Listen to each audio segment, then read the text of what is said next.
Nerdtastic friends. I don't know why I'm calling you that, but I decided to do that.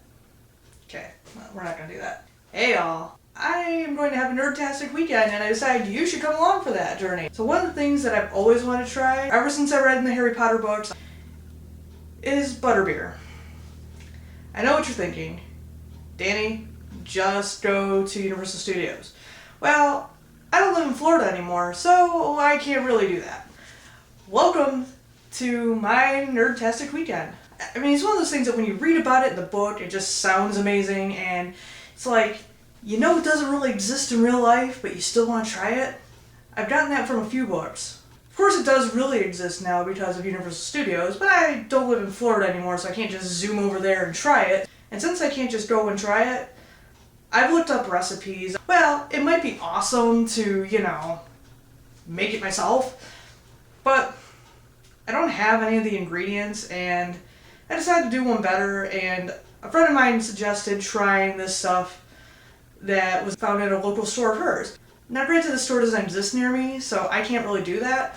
So I went to grand old Amazon, and Amazon happened to have it. So, given that, I'm going to show you what this stuff is like. Let's try it.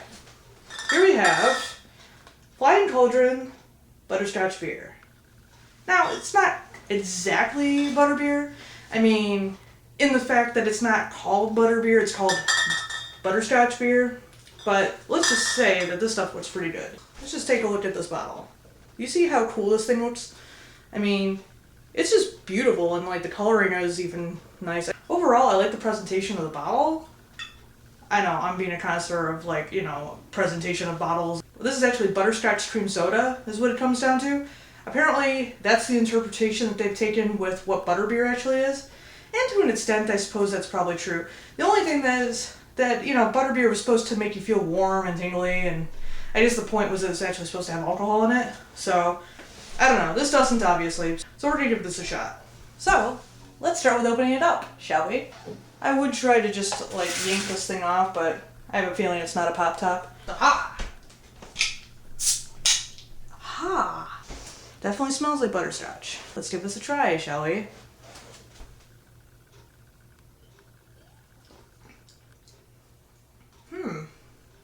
That's pretty good. I'm not sure that it's what I would think butterbeer tastes like, but that's not too bad.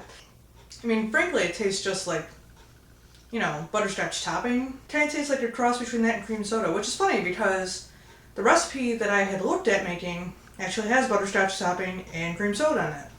So, this is sort of like that in a way, I bet, I imagine. I don't know, I haven't tried it. I think it might be better if it actually did have that warming kick to it, like, the books talk about. Yeah, it gets a pass. What else do we have to talk about? So, something else that I happened to just see at the store one day, and it just called out to me and said, buy me, buy me. Shh, you're too loud. Yes, I really do talk to my fridge. I talk to a lot of inanimate objects. I'm talking to one right now, in fact. A camera? I don't know. Anyway, so one thing that I happened to see in the store that I decided that I really had to buy was Magneto dark chocolate. How could you not buy Magneto dark chocolate Flipz? That's pretty damn cool. Let me show you the back of this bag too. It's really kind of cool, and it even says it's a special collector's edition. Who collects Flipz and who collects bags that have the X-Men on it just for the fact that it says X-Men on it and Magneto dark chocolate?